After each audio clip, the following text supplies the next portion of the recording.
Saya akan memberikan materinya dalam bentuk slide show video.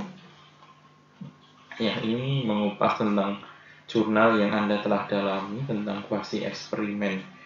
Ya, sebenarnya penelitian ini sangat menantang, terkhusus untuk teman-teman jurusan pendidikan agama Kristen, terutama yang mau mengembangkan pada penelitian kuantitatif. Sangat asik dan biasanya hanya susah di instrumen. Ketika sudah dapat hasilnya, ya pasti akan enak karena segala sesuatunya sudah pasti terhitung dengan angka-angka yang sudah Anda dapatkan, data-data lapangan yang sudah fix dan pasti. Oke. Ya, jurnal yang pertama judulnya adalah Efektivitas Teknik Sosiodrama untuk Meningkatkan Komunikasi Interpersonal Siswa. Kalau kita melihat ini berarti ya jelas bahwa teori yang dipakai, metode pendidikannya, yaitu adalah teknik sosiodrama. Kita langsung seperti ini, teori yang dipakai adalah teknik sosiodrama. Jadi kalau membaca jurnalnya secara mendalam, teknik sosiodrama ini adalah teknik di mana mendramatisasi suatu adegan atau suatu kegiatan sehingga ada emosi yang tercampur dan terekspresi oleh peserta didik. Dan itu yang mau dikembangkan oleh penulis. Nah, masalahnya apa? Masalahnya itu adalah komunikasi interpersonal. Komunikasi yang menyangkut tentang empati, keterbukaan, perasaan suportif, rasa positif yang dirasa oleh peneliti itu masih rendah di kelasnya. Oleh karena itu, penulis mencoba membangkitkan kembali komunikasi interpersonal supaya empati, supaya ada positif, supaya ada keterbukaan, openness, dan yang lainnya. Dengan apa? Mencoba yaitu teknik sosiodrama. Nah, maka apa yang dilakukan oleh penulis? Penulis melakukan penelitian dengan model kuasi eksperimen. Nah, model kuasi eksperimen ini terdiri atas menggunakan jenis non-equivalent pretest post-test. Berarti nanti ada dua grup dan dua grup tersebut diberikan perlakuan yang berbeda. Satu kontrol, satu adalah perlakuannya. Nah, kalau kita melihat ya secara sederhana, awalnya ada 15 siswa dan 15 siswa ini 17,94%-nya pada kategori rendah, yaitu mencapai tingkat komunikasi interpersonal yang rendah. Jadi sudah ada skala angketnya dulu bahwa 15 siswa ini rendah dalam skala angketnya. Mereka ya tidak bisa menunjukkan komunikasi interpersonal, empatinya rendah, sikap positifnya rendah, keterbukaannya rendah, dan seterusnya. Lalu melakukan ini, membagi dua kelompok kontrol, kelompok perlakuan. Satu tanpa perlakuan, yang satu dengan sosiodrama. Nah, kalau kita melihat hasil pretest post-testnya ternyata ya sama-sama naik semua. Tapi kalau kita melihat ini, ada kenaikan yang signifikan dari kelompok sosiodrama. Nah, sederhana saja sih ini, penelitian ini tidak terlalu memakai nilai statistika yang tinggi, cukup sederhana, tapi kemudian ya bisa menyimpulkan bahwa teknik sosiodrama untuk meningkatkan komunikasi interpersonal siswa yang diujikan dalam penelitian memiliki daya pengaruh yang cukup baik. Jadi ya melalui ini kita bisa melihat bahwa ada naik yang signifikan dari pretest dan post-test baik kelompok perlakuan maupun kelompok sosiodrama. Dan untuk hasil yang lebih baik itu ada di kelompok sosiodrama, dan ya pada akhirnya kita bisa menyimpulkan bahwa sosiodrama dapat meningkatkan. Jurnal yang ini menurut saya tidak terlalu baik, tetapi bisa memberikan gambaran dan insight. Kita bisa merevisi masa peningkatannya sama-sama naik, dan kemudian juga bisa dikritisi bahwa kelompok kontrol dan kelompok perlakuan sangat terlalu sedikit. Mungkin bisa ditambahkan lagi, mungkin sama-sama 15. Kan tadi 15 dibagi 2 ya. Ada yang 8, ada yang 7. Nah, ini mungkin bisa dinaikkan sehingga nanti hasilnya akan baik. Satu kelas kontrol yaitu tanpa perlakuan, dan satu kelas ya dengan sosiodrama. Pasti ada perbedaannya. Tapi pun kalau memang tidak ada perbedaannya, ya sampaikan hasilnya apa adanya. Tinggal kita melihat nilainya yang terakhir ini lebih tinggi yang mana. Nah, meskipun demikian, ya kita bisa menyimpulkan bahwa teknik sosiodrama juga meningkatkan komunikasi interpersonal. Jurnal pertama tidak terlalu bagus, tetapi bisa memberikan gambaran buat teman-teman yang tertarik untuk melakukan penelitian kuasi, misalnya sosiodrama untuk pendidikan agama Kristen. Apakah bisa? Ya, sangat bisa. Misalnya tertarik. Well, lanjut ke jurnal yang kedua. Jurnal yang kedua ini ngomongin tentang biblioterapi untuk mengubah konsep diri siswa. Ini cukup menarik karena menggunakan SPSS. Kita lihat, nah, ini baru kuantitatif yang benar-benar ada statistikanya, dan ya mari kita coba lihat bagaimana ya secara latar belakangnya bahwa teorinya adalah biblioterapi. Apa sih biblioterapi? Biblioterapi ini adalah suatu metode di mana guru memberikan bahan bacaan, dan bahan bacaan ini menyadarkan dan menggugah semangat siswa. Jadi seperti membaca tapi juga memberikan terapi pada diri sendiri. Nah, ini yang disebut dengan teknik biblioterapi, di mana saya baca, wah kok menarik ya, wah kok memberikan insight yang menarik pada diri saya, maka ya saya ada perubahan-perubahan yang terjadi. Nah, kemudian masalah yang diangkat apa? Masalah yang diangkat itu adalah konsep diri, di mana konsep dirinya masih negatif. Ya, konsep diri yang masih negatif itu seperti tidak bisa menerima dirinya sendiri, bersifat apatis, memiliki visi yang tidak baik, penghargaan kepada diri sendiri juga masih rendah. Jadi kayak buram gitu untuk dirinya sendiri. Nah, konsep diri yang rendah itu ternyata ada di kelas ini tadi, bahwa ya terjadi di permasalahan di kelas tersebut. Oleh karena itu, guru mencoba menggunakan teori yang ada, yaitu biblioterapi, supaya bisa menggugah konsep diri dari siswa tersebut.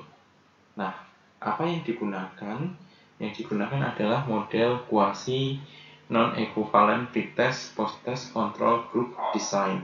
Sama seperti penelitian sebelumnya, berarti nanti akan ada dua grup, yang satu kontrol dan yang satu perlakuan. Nah, bagaimana itu? Kita lihat, ya perlakuan awalnya adalah, ya ini masih sedikit, samplingnya adalah 12 orang, dikelompokkan menjadi kelompok eksperimen dan kelompok kontrol. Masing-masing anggotanya adalah 6 orang. Dan kalau kita lihat tadi, kuesionernya itu berjumlah 59 butir. Dan berapa jumlahnya? Nah, jumlahnya adalah hasilnya seperti ini. Pada kelompok kontrol, tanpa perlakuan, pada kelompok perlakuan menggunakan teknik biblioterapi. Berapa jumlahnya? Masing-masing 6 anak. Ini juga masing-masing 6 anak. Terus bagaimana hasilnya? Nah, hasilnya adalah 6 anak negatif pada saat pretest, dan pada saat post-test negatifnya 5 anak, berarti hanya satu yang berhasil menjadi positif konsep dirinya, itu pada kelompok tanpa perlakuan. Nah, sedangkan pada teknik biblioterapi ada 5 anak yang jadi positif. Jadi yang pertamanya negatifnya 6, kemudian negatifnya jadi 1, berarti ada 5 anak yang post-testnya itu menjadi positif. Nah, oleh karena itu penulis juga memastikan dengan uji T Karena kan itu tadi ada 59 butir pertanyaan ya. Apakah memang benar-benar beda signifikan? Dan ketika dicari ternyata dari SPSS nilai signifikansinya itu adalah 0,037, lebih kecil dari 0,05. Jadi maka bisa disimpulkan bahwa H0 ditolak dan H1 diterima. Maksudnya apa? Berarti ada beda nyata hasilnya antara pretest dan posttestnya ini dari kelompok kontrol dan kelompok perlakuan. Jadi dari 59 instrumen tadi itu masing-masing dijumlahkan dan kemudian dimasukkan pada mesin SPSS dan hasilnya adalah ini. Signya adalah 0,037, lebih kecil daripada 0,05. Apa ini? Ini kita pelajari di statistika, dan ini enaknya kuantitatif ini kita tinggal mencocokkan saja. Kita dapat datanya, masukkan di SPSS, keluar nilainya ini, dibandingkan nilai alfanya, ya sudah. Kita bisa menyimpulkan bahwa kalau lebih kecil, berarti ada signifikasi atau beda nyata. Oleh karena itu, H0 bahwa tidak ada pengaruh, itu ditolak, dan H1 bahwa ada pengaruh ketika ada perlakuan biblioterapi, ya berarti diterima. Berarti secara kesimpulan, teknik biblioterapi ini memberikan pengaruh terhadap perubahan konsep diri. Kenapa? Karena H1 diterima dan H0 atau hipotesis 0-nya ditolak. Karena terjadi perbedaan signifikasi yang nyata. Nah, ini benar-benar kuantitatif dan enak sekali sebenarnya ketika kita sudah membahas seperti ini. Jadi ketika Anda nanti ditanya dosen penguji, loh hasilnya ini Pak, murni seperti ini hasil lapangannya. Maka ya sudah, Anda tinggal menjelaskan saja. Ini enaknya kuantitatif. Jika Anda tertantang melakukan penelitian kuantitatif. Nah, kemudian jurnal yang ketiga. Ini jurnal yang bisa sering. Oh ya, sebelumnya tadi, untuk jurnal sebelumnya tadi Anda juga bisa mengembangkan misalnya teknik biblioterapi untuk kepuasan dalam pembelajaran PAK misalnya. Anda bisa pakai, dan konsep diri pun juga bisa dipakai dalam pembelajaran PAK misalnya. Jadi bisa gunakan teorinya ataupun bisa gunakan masalahnya, tergantung Anda mau pilih yang mana. Jadi semua ini bisa dikembangkan untuk menjadi calon penelitian Anda. Tinggal Anda modifikasi antara teori dan masalahnya. Oke, jurnal selanjutnya adalah penerapan model pembelajaran mind mapping untuk meningkatkan hasil peserta didik. Ya, sama teorinya mind mapping. Ini adalah pembelajaran kooperatif. Kalau dari jurnalnya membahas bahwa akan ada kerjasama antara guru dan siswa yang bersifat kooperatif, dan ya pada akhirnya akan menjadi student centered learning, di mana pembelajaran itu berpusat pada siswa, bukan pada guru atau dosen. Guru sebagai fasilitator dan pada akhirnya akan memberikan klarifikasi sehingga jelas. Oleh karena itu, teori yang dipakai adalah mind mapping, pembelajaran kooperatif. Ya, materi yang dipakai adalah materi pada kuliah pada pembelajaran administrasi perkantoran. Berarti ini mungkin di SMK seperti itu. Nah, masalahnya apa? Bahwa hasil belajarnya itu rendah. Karena anak-anak itu lebih suka pada prakteknya, tapi pada teorinya sendiri mereka ogah-ogahan. Administrasi kantor kok harus memikirkan teori. Jadi banyak yang ternyata tidak lolos KKM. Maka seorang guru ini terpanggil, gimana ya supaya ini bisa diatasi dan anak-anak bisa lulus KKM. Oleh karena itu dia mencoba dengan pembelajaran kooperatif, namanya adalah mind mapping. Nah, sebagai kelas kontrolnya nanti juga tidak menggunakan model ceramah, tapi dia juga memilih model kooperatif lainnya, yaitu NTH. Nanti kita akan coba lihat ya. Model kuasinya sama, yaitu non-equivalent pretest dan post-test control group design. Jadi bisa terlihat bahwa pada ini pasti sama seperti sebelumnya, yaitu menggunakan kelompok kontrol dan kelompok. Ya, ini ya perlakuan awalnya, karena ya peserta didik ini lebih memilih praktek daripada teoritis. Jadi kadang hasil belajarnya itu nggak sesuai KKM. Maka perlakuan awalnya guru fokus pada teori yang mau diajarkan pada pelajaran macam-macam pekerjaan di kantor atau administrasi perkantoran. Nah, karena itu jadilah seperti ini. Kelompok kontrol dan kelompok perlakuan.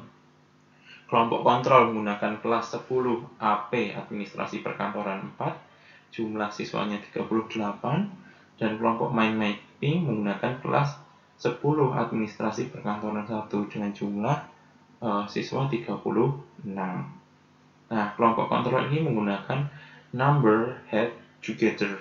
Ini adalah salah satu pembelajaran kooperatif. Bagaimana bentuknya Anda bisa pelajari dalam jurnalnya.